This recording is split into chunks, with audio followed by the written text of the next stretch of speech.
ಓ, ನಾನು ಸೋಮನಾಥ್.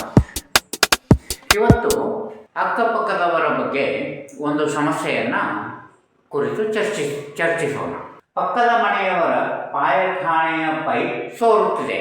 ನಮ್ಮ ಮನೆಯಲ್ಲಿ ವಾಸನೆಯೋ ವಾಸನೆ. ಕಾನೂನು ಕ್ರಮವೇನು? ಇದಕ್ಕೆ ಸಂಬಂಧಪಟ್ಟಂತೆ ಒಂದು ಕೇಸು ಅದ. Shadiram and others versus Kamal Dutt 2013 decision ಆಗ್ಯದ ಹಿಮಾಚಲ ಪ್ರದೇಶ್ ಹೈಕೋರ್ಟ್ ಒಳಗೆ. ಈಗ ಇಂಥ ಸಮಸ್ಯೆ ಅಂದರೆ IPC ಅಂತರ್ಗತ ಇವು ಶಿಕ್ಷಾರ್ಹ ಅಪರಾಧಗಳು ಅನ್ನಿಸಿಕೊಳ್ಳುತ್ತವೆ.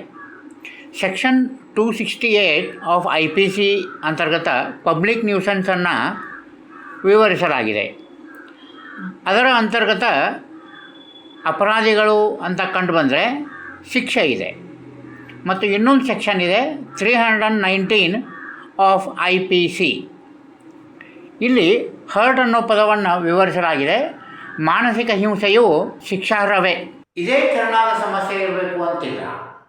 ಪಕ್ಕದ ಮನೆಯವರಿಂದ ಅನೇಕ ತೆರನಾದ ಸಮಸ್ಯೆ ಇರ್ಬೋದು. ಪಕ್ಕದ ಮನೆಯವರು ತಮ್ಮ ಮನೆಯ ಕಸವನ್ನು ನಮ್ಮ ಜಾಗೆಯಲ್ಲಿ ಹಾಕ್ತಾ ಇರ್ಬೋದು, ಅಥವಾ ಜೋರಾಗಿ ಒದರ್ತಾ ಇರ್ಬೋದು.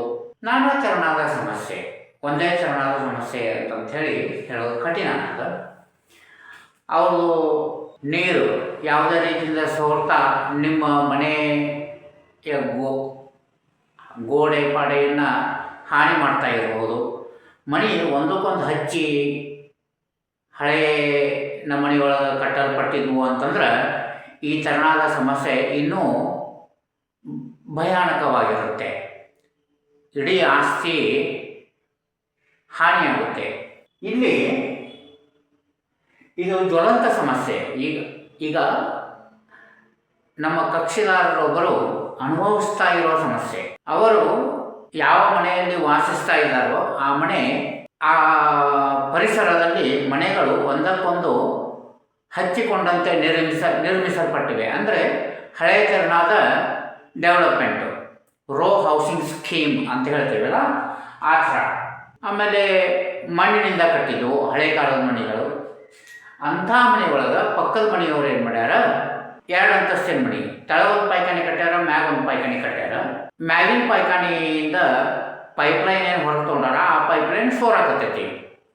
ಅದು ಇವ್ರ ಮನೆಯೊಳಗೆ ಸ್ಪಷ್ಟಾಗಿ ಕಾಣ್ಲಿಕ್ಕತ್ತದ. ಮಣ್ಣಿನ ಗ್ವಾಡಿ ಹಾಳಾಗ್ಲಿಕ್ಕತ್ತದ ಒಂದು. ಎರಡನೇದು ಮನೆಯೊಳಗೆ ಇರ್ಲಿಕ್ಕೆ ಬರೋದಿಲ್ಲ, ಕೆಟ್ಟ ವಾಸನೆ. ಅವರು ಆ ಮನೆ ಬಿಟ್ಟು ಹೊರಗೆ ಬಂದಾರ. ಈಗ ಹೊರಗೆ ಬಂದು ಕಾನೂನು ಹೋರಾಟ ನಡೆಸ್ಯಾರ. ಕಾನೂನು ಪ್ರಕಾರ ಅವರು ಕ್ರಮ ಏನು ತಗೊಂಡ್ರು. ಆದ್ರೆ ಹಂಗೆ ತಿಳ್ಕೊಬೇಡ್ರಿ, ಒಮ್ಮಕ್ಕಳಿಗೆ ಇವರು ಕಾನೂನು ಕ್ರಮ ಕೈಗೊಳ್ಳಕ್ಕೆ ಹೋದ್ರೇನು ಅಂತಂಥೇಳಿ. ಪಕ್ಕದವ್ರ ಮನೆಗೆ ಹೋಗಿ ತಮ್ಮ ಸಮಸ್ಯೆ ಹೇಳ್ಯಾರ, ಕಳಕಳಿಯಿಂದ ಕೇಳ್ಕೊಂಡಾರ, ಹಿರಿಯರನ್ನು ಕೂಡಿಸಿ ಮಾತಾಡ್ಯಾರ. ಆದ್ರೂ ಪಕ್ಕದ ಮನೆಯವರು ಯಾವುದೇ ತೆರನಾದ ಪ್ರತಿಕ್ರಿಯೆ ನೀಡಿಲ್ಲ ಮತ್ತು ಆ ಸಮಸ್ಯೆಯಿಂದ ನಮ್ಮ ಕಕ್ಷಿದಾರರನ್ನು ದೂರನೂ ಮಾಡಲಿಲ್ಲ. ಇನ್ನು ಎಷ್ಟಂತ ಅನುಭವಿಸ್ತಾರ? ಹೊಡೆದಾಡೋ ಜನ ನಮ್ಮ ಕಕ್ಷಿದಾರರಲ್ಲ. ಏನಾದರೂ ಕಾನೂನು ಪ್ರಕಾರನ ಹೋಗೋಣ ಅನ್ನೋದು ಇವ್ರದ್ದು ವಿಚಾರ. ಆದ್ದರಿಂದ ನಮ್ಮ ಕಡೆ ಬಂದರು. ನಾವು ಕಾನೂನು ಪ್ರಕಾರ ಏನು ಕ್ರಮ ಕೈಗೊಂಡ್ವಿ? ಮತ್ತೇಕ ಮುನ್ಸಿಪಾಲ್ಟಿಗೆ ಕಂಪ್ಲೇಂಟ್ ಕೊಟ್ವಿ. ಮುನ್ಸಿಪಾಲ್ಟಿಯವರು ಅವ್ರಿಗೆ ನೋಟಿಸ್ನೂ ಕೊಟ್ಟರು, ಸ್ಥಳನ ಪರಿಶೀಲನೆಯೂ ಮಾಡಿದರು.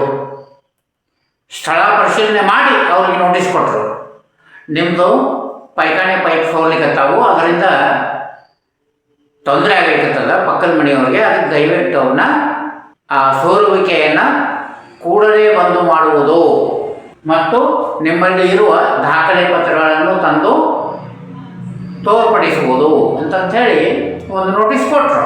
ಇವರು ಅವ್ರ ಕಡೆ ಹೋಗಿ ದಾಖಲೆಯನ್ನು ತೋರಿಸ್ತಿಲ್ಲ, ಯಾವುದು ಕ್ರಮಾನು ಕೈಗೊಳ್ಳಿಲ್ಲ. ಅವಾಗ ನಾವೇನು ಮಾಡಿದ್ವಿ, ಅವ್ರಿಗೂ ಒಂದು ನೋಟಿಸ್ ಕೊಟ್ವಿ. ಯಾರಿಗೆ? ಪಕ್ಕದ ಮನೆಯವ್ರಿಗೆ ನೋಟಿಸ್ ಕೊಟ್ಟು ಒಂದು 15 ದಿನ ನಿಂತ್ವಿ, ಏನೂ ಕ್ರಮ ಕೈಗೊಳ್ಳಿಲ್ಲ, ಕೋರ್ಟಿಗೆ ಹಾಕಿದ್ವಿ. ಈಗ ಕೋರ್ಟ್ಗೆ ಹಾಕಿದ್ಮೇಲೆ ನಮಗೆ ಇಂಥವು ಕೇಸ್ ಭಾಳ ರೇರ್, ಕೋರ್ಟಿಗೆ ಬರೋದು ಭಾಳ ರೇರ್. ನಮಗೊಂದು ಕೇಸ್ ಸಿಕ್ತು, Shadiram and others versus Kamal Dutt. 2013 ಇದು ನಿರ್ಣಯ ಆಗಿದೆ ಹಿಮಾಚಲ ಪ್ರದೇಶ್ ಹೈಕೋರ್ಟ್ನೊಳಗೆ. ಈ ಕೇಸ್ನೊಳಗೆ ಏನಾಗಿರ್ತದ, ಈ ಕಮಲ್ ದತ್ ಅನ್ನವ ಶಾದಿರಾಮನ ಮೇಲೆ ಕೇಸ್ ಹಾಕಿರ್ತಾನೆ. ಕಮಲ್ ದತ್ಗೆ ಸಮಸ್ಯೆ ಆಗಿರ್ತದೆ. ಯಾರಿಂದ? ಶಾದಿರಾಮನಿಂದ. ಏನು ಸಮಸ್ಯೆ? ಶಾದಿರಾಮಂದು ಪೈಖಾನಿ ಪೈಪ್ಲೈನು ಈ ಕಮಲ್ ದತ್ತನ ಮಣಿ ಸ್ಲ್ಯಾಬಿನ ಮ್ಯಾಲಿಂದ ಹೊರಗೆ ಹೋಗ್ತಿರ್ತದೆ. ಅದು ಅಲ್ಲಿ ಸೋರಾಕತ್ತಿ ಅವನಿಗೆ ತೊಂದರೆ ಆಗಿರ್ತದೆ. ಅದಕ್ಕೆ ಇವನಿಗೆ ಹೇಳಿ ಸಾಕಾಗಿ ಕೋರ್ಟ್ಗೆ ಹೋಗಿರ್ತಾನೆ. ಕೋರ್ಟ್ನೊಳಗೆ ಕಮಲ್ ದತ್ತನ ಅಂತ ಆಗ್ತದೆ ಕೆಳಗಿನ ಕೋರ್ಟ್ನಾಗ. ಅವರು ಶಾದಿರಾಮ್ಗೆ ಡೈರೆಕ್ಷನ್ ಕೊಡ್ತಾರೆ, ಅದನ್ನು ನೀವು ತಕ್ಕೊಳ್ರಿ ಅಂತಂತೇಳಿ, ನಿಮ್ಮ ಜಾಗದಿಂದ ಅದನ್ನು ಹೊರಗೆ ಹಾಕ್ರಿ ಅಂತಂತೇಳಿ. ಈ ಶಾದಿರಾಮ್ ಏನು ಮಾಡ್ತಾನೆ? ಮ್ಯಾಗಿನ ಕೋರ್ಟ್ಗೆ ಹೋಗ್ತಾನೆ, ಅಂದ್ರೆ ಹೈಕೋರ್ಟ್ಗೆ. ಹೈಕೋರ್ಟ್ನೊಳಗೂ ಸಹಿತ ಶಾದಿರಾಮನ ವಿರುದ್ಧನ ಡಿಸಿಷನ್ ಆಗ್ತದೆ. ಶಾದಿರಾಮ್ ಹಾಕಿದಂತಹ ಅಪೀಲು ಡಿಸ್ಮಿಸ್ ಆಗಿ ಹೋಗ್ತದೆ. ಕಮಲ್ ದತ್ತಗೆ ಜಯ ಸಿಗ್ತದೆ. ಆದರೆ ಇಷ್ಟೆಲ್ಲ ಆಗುವ ಸ್ಥಿತಿಗೆ ಎಷ್ಟು ವರ್ಷ ಹೋದವು ರೀ. ಅಲ್ಲಿ ತನಕ ಇವು ಕಮಲ್ ದತ್ ಅದನ್ನು ಸಮಸ್ಯೆನ ಅನುಭವಿಸ್ಬೇಕಾಗ. ಅದಕ್ಕೆ ಕೆಲವೊಂದು ಸರಿ ಅನ್ನಿಸ್ತದೆ, ಈ ಥರ ಏನಾದರೂ ಪಕ್ಕದ ಮನೆಯವರು ನಮಗೆ ಸಿಕ್ಬಿಟ್ರು ಅಂತಂದ್ರೆ ಅದ ನರಕ. ಮತ್ತೆಲ್ಲೂ ನರಕ ಸ್ವರ್ಗ ಅನ್ನೋದಿಲ್ಲ, ಇಲ್ಲೇ ಐತಿ ಅಂಥೇಳಿ ನಮಗೆ ಖಂಡಿತವಾಗಿಯೂ ವಿಚಾರಗಳು ಬರ್ತಾವೆ. ಈಗ ನಮ್ಮ ಕಕ್ಷಿದಾರರು ನೋಡ್ರಿ, ಮನೆ ಬಿಟ್ಟು ಹೊರಗೆ ವಾಸ ಮಾಡಕತ್ತಾರ. ಸ್ವಂತ ಮನೆ ಐತಿ, ಆದ್ರೆ ಬಾಡಿಗೆ ಕೊಟ್ಕೊಂತ ಬೇರೆ ಮನೆಯೊಳಗೆ ವಾಸ ಮಾಡಬೇಕಾದಂಥ ಪ್ರಸಂಗ ಬಂದದ. ಹೆಂಗಿರ್ತೀರಿ? ಇಷ್ಟೊಂದು ವಾಸನೆ ಇರೋ ಮನೆಯೊಳಗೆ ಹೆಂಗಿರ್ತೀರಿ? ಸಾಧ್ಯ ಇಲ್ಲ. ಪಕ್ಕದ ಮನೆಯವರು ತಿಳ್ಕೊಬೇಕಾಗಿತ್ತು, ತಿಳ್ಕೊಂಡಿಲ್ಲ. ಅದಕ್ಕೆ ಈ ಸಮಸ್ಯೆಯನ್ನು ಕುರಿತು ತಮ್ಮೊಂದಿಗೆ ಹೇಳಬೇಕು ಅನ್ನಿಸ್ತು. ನೀವು ಸಹ ಪಕ್ಕದ ಮನೆಯವರಿಂದ ನಾನಾ ತೆರನಾದ ಸಮಸ್ಯೆಗೆ ಗುರಿಯಾಗಿದ್ದರೆ ಯಾವ ರೀತಿ ಮುಂದುವರಿಬೇಕು ಅನ್ನಲಿಕ್ಕೆ ಇವತ್ತಿನ ಒಂದು ಚರ್ಚೆ ನಿಮಗೆ ಅನುಕೂಲ ಆಗ್ಯದ ಅಂತ ತಿಳ್ಕೊತೀನಿ. ಎಲ್ಲರಿಗೂ ಒಳ್ಳೆಯದಾಗಲಿ. ಓ